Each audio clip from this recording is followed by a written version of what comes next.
அண்ணா பல்கலைக்கழக மாணவி பாலியல் வன்கொடுமை வழக்கின் குற்றவாளி ஞானசேகரனுக்கு இன்னும் சற்று நேரத்தில் தண்டனை விவரம் அறிவிக்கப்பட இருக்கிறது. தண்டனை விவரம் வெளியாக இருக்கும் நிலையில் சென்னை அள்ளிக்குளம் மகளிர் நீதிமன்றத்தில் ஞானசேகரன் ஆஜர்படுத்தப்பட்டுள்ளார்.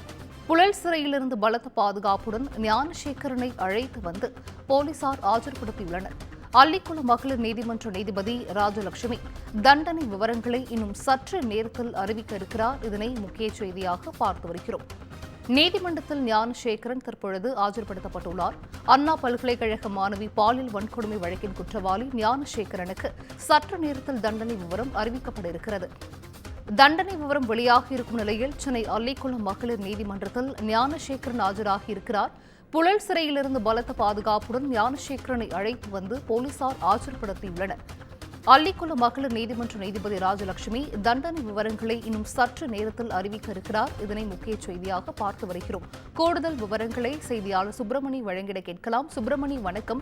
நீதிமன்றத்தில் குற்றவாளி ஞானசேகரன் ஆஜராகி இருக்கும் நிலையில் இன்னும் சற்று நேரத்தில் தண்டனை விவரமானது அறிவிக்கப்பட இருக்கிறது. இது குறித்தான முழு விவரங்கள் சுப்பிரமணியன். அண்ணா பல்கலைக்கழக மாணவி பாலியல் வன்கொடுமை செய்யப்பட்ட வழக்கில் ஞானசேகரனுக்கு இன்று தண்டனை விவரங்கள் அறிவிக்கப்பட இருக்கிறது. ஏற்கனவே அவர் கடந்த 28ஆம் தேதி குற்றவாளி என்று சென்னை மகளிர் நீதிமன்றம் உத்தரவிட்டது.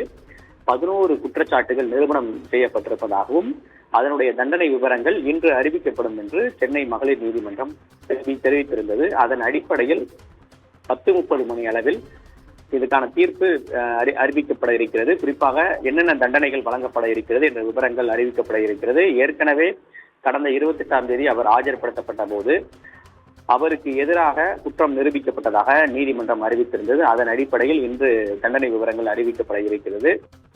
சரியாக 10:30 மணி அளவில் இதற்கான தண்டனை விவரங்கள் அறிவிக்கப்படும் என்று நீதிமன்றம் தெரிவித்திருக்கிறது. இதன் தொடர்ச்சியாக தற்போது பலத்த போலீஸ் பாதுகாப்போடு ஞானசேகரன் சென்னை மகளிர் நீதிமன்றத்தில் ஆஜர்படுத்தப்பட்டிருக்கிறார். அது மட்டுமல்லாமல் அவருக்கு எதிராக சாட்சியங்கள் 29 சாட்சியங்களும் 100க்கும் மேற்பட்ட சான்று ஆவணங்களும் தாக்கல் செய்யப்பட்டிருந்தது.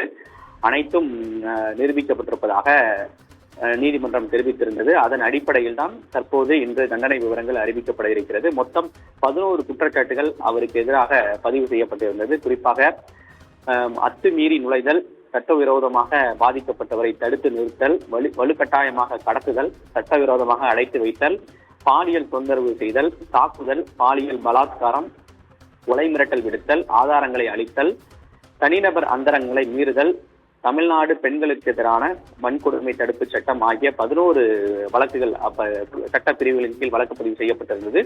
அதன் அடிப்படையில் தான் அவரை கைது செய்து போலீசார் நீதிமன்றத்தில் ஆஜர்படுத்தி வழக்கை நடத்தி வந்தனர். அதன் தொடர்ச்சியாக இன்னும் சிறிது நேரத்தில் அவருக்கு எதிரான தண்டனை விவரங்கள் அறிவிக்கப்பட இருக்கிறது. விவரங்களை வழங்கியமைக்கு நன்றி சுப்பிரமணியன்.